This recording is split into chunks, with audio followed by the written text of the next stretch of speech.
Hello friends, good morning. कैसे हैं आप लोग? मैं चंद्रकांत आज आप लोग लेकर आया हूँ फिजिक्स का लेक्चर। तो इसमें हम लोग आज फिजिक्स करेंगे। इस क्लास में आज हम फिजिक्स की बात करेंगे। तो फिजिक्स में जो आपका पहला चैप्टर है हाई स्कूल में या इंटर में सेकेंड बुक में जो पहला चैप्टर वो आपका क्या है? लाइट। जो ये आपका लाइट चैप्टर है ये 9, 10, 11 और फाइनल इंटर को लेकर इसके साथ साथ भी कॉम्पिटिटिव एग्जाम में बहुत ही इंपॉर्टेंट है, बहुत इसका योगदान है। तो चलिए लाइट के बारे में जानते हैं, लाइट है क्या। तो पहले हम बात करते हैं कि लाइट होती क्या है। तो जो आपकी लाइट है ये क्या है?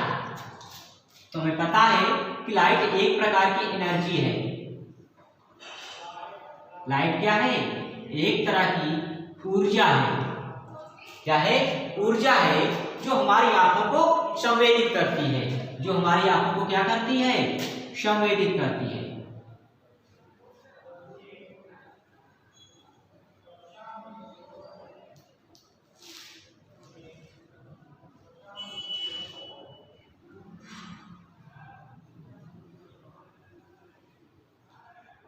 ठीक है, लाइट एक प्रकार की ऊर्जा है जो हमारी आंखों को संवेदित करती है। अगर हम बात करें इसकी प्रॉपर्टी की, इसके कुछ गुणधर्म की, तो जो आपका प्रकाश है इसकी स्पीड कितनी होती है, चाल कितनी होती है। तो जो आपकी लाइट है इसकी जो स्पीड है आपकी वो 3 × 10⁸ मीटर पर सेकेंड होती है। प्रकाश की चाल 3 × 10⁸ या 3 लाख किलोमीटर पर सेकेंड होती है। कहाँ पर? वैक्यूम में। मतलब निर्वात में प्रकाश की चाल 3 × 10⁸ मीटर पर सेकेंड होती है। सेकेंड प्रॉपर्टी की बात करें अगर, तो प्रकाश के लिए किसी भी मीडियम की आवश्यकता नहीं होती। मीडियम की आवश्यकता नहीं होती, किसी भी माध्यम की आवश्यकता नहीं होती।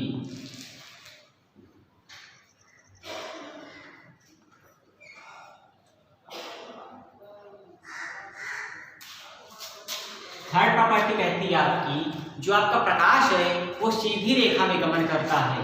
जो प्रकाश है आपका वो सीधी रेखा में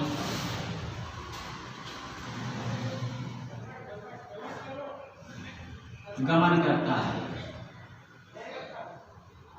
मतलब जब हम किसी भी टार्च का फोकस या किसी भी प्रकाश को किसी भी वस्तु पर डालते हैं तो वह सीधी रेखा में जाता है, ना कि कर्व लाइन पे। मान लीजिए ये कोई लाइट सोर्स है, ठीक है, अगर हम यहाँ से प्रकाश डालेंगे तो सीधी रेखा में जाएगा, ना कि कर्व लाइन में। याद रखना कि हमारा जो प्रकाश है उसकी स्पीड 3 × 10⁸ मीटर पर सेकेंड वैक्यूम में होती है और ये सीधी रेखा में गमन करती है। इसी किसी भी प्रकार के माध्यम की आवश्यकता नहीं होती है। लास्ट स्टेप है कि जो आपका प्रकाश है वो छोटे छोटे बंडलों के रूप में चलता है। जो प्रकाश है वो छोटे छोटे बंडलों के रूप में चलता है, जिसे हम क्या कहते हैं? फोटान कहते हैं, जिसे हम फोटान कहते हैं। अब बात करते हैं इसके आगे।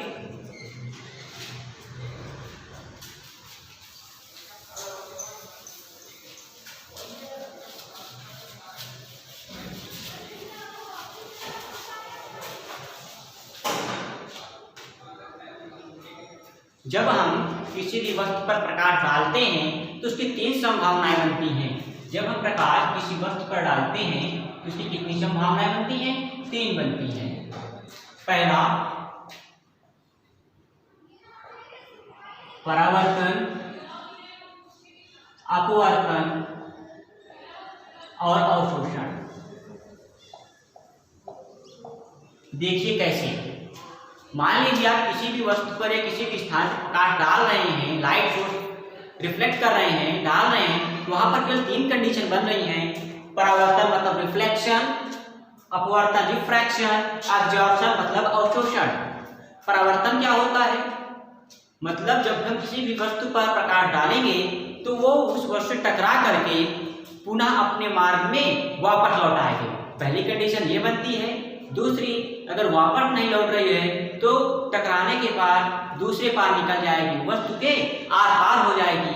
भी आपका हो गया आपका अपवर्तन। और तीसरी कंडीशन क्या बनती है कि ना तो प्रकाश वापस आएगा ना दूसरे पार जाएगा, उसी में क्या हो जाएगा, अवशोषित हो जाएगा। ये आपका होती है अवशोषण। तो हम बात करते हैं परावर्तन की, मतलब रिफ्लेक्शन। परावर्तन क्या होता है? जब कोई प्रकाश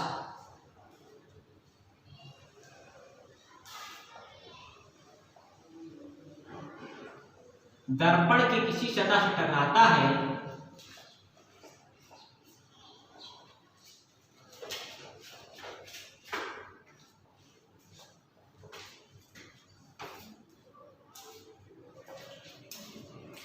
तो टकराने के पश्चात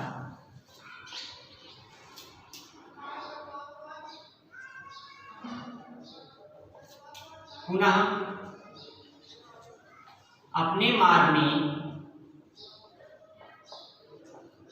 वापस लौट आता है।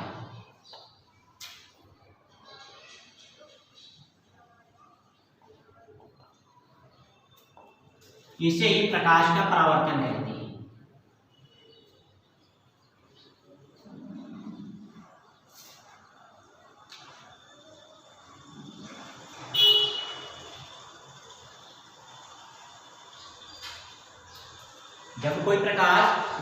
जब कोई प्रकाश दर्पण के किसी भी सतह से टकराता है तो टकराने के पश्चात पुनः अपने मार्ग में वापस लौट आता है। इसे ही प्रकाश का परावर्तन कहते हैं। ठीक है, अब देखिए इसमें डायग्राम समझते हैं। मान लीजिए ये कोई दर्पण है,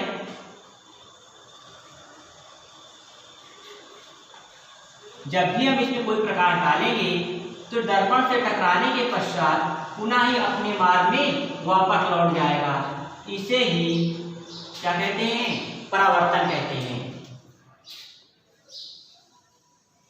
और जो प्रकाश किरण इसमें डाली जाती है उसे कहते हैं हम आपतित किरण। और जो किरण दर्पण से टकराने के पश्चात वापस लौटती है उसे कहते हैं परावर्तित किरण। ये आपका होता है अभिलंब। जिस बिंदु पर ये तीनों रेखाएं मिलती हैं उसे बोलते हैं हम आपतन बिंदु।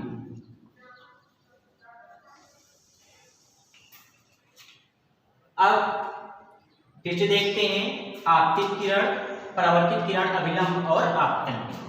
अभिलंब और आपतित किरण के बीच भी कोण बन रहा है, परावर्तित किरण और अभिलंब के बीच भी कोण बन रहा है। तो इस कोण को नाम देते हैं हम आपतन कोण और परावर्तन। समझते हैं, जो भी प्रकाश किरण दर्पण में डाली जाती है उसे कहते हैं आपतित किरण। और दर्पण से टकराने के पश्चात जो किरण वापस लौट जाती है उसे कहते हैं हम परावर्तित किरण। जहां पर आपतित किरण, परावर्तित किरण और अभिलंब तीनों मिलती हैं उसे ही हम कहते हैं आपतन बिंदु। अब इन दोनों के बीच में कोई कोण भी बन रहा होगा तो उन कोणों का भी नामांकन कर लेते हैं। तो आपतित किरण और अभिलंब इन दोनों के बीच जो भी कोण बनता है उसे बोलते हैं आपतन कोण। और परावर्तित किरण और अभिलंब के बीच जो कोण बनता है उसे बोलते हैं हम परावर्तन कोण। आपतन कोण को हम I से रिप्रेजेंट करते हैं और परावर्तन कोण को हम R से रिप्रेजेंट करते हैं। तो आज के लिए यहीं तक, इसके आगे कल हम नेक्स्ट बात करते हैं। Thank you class.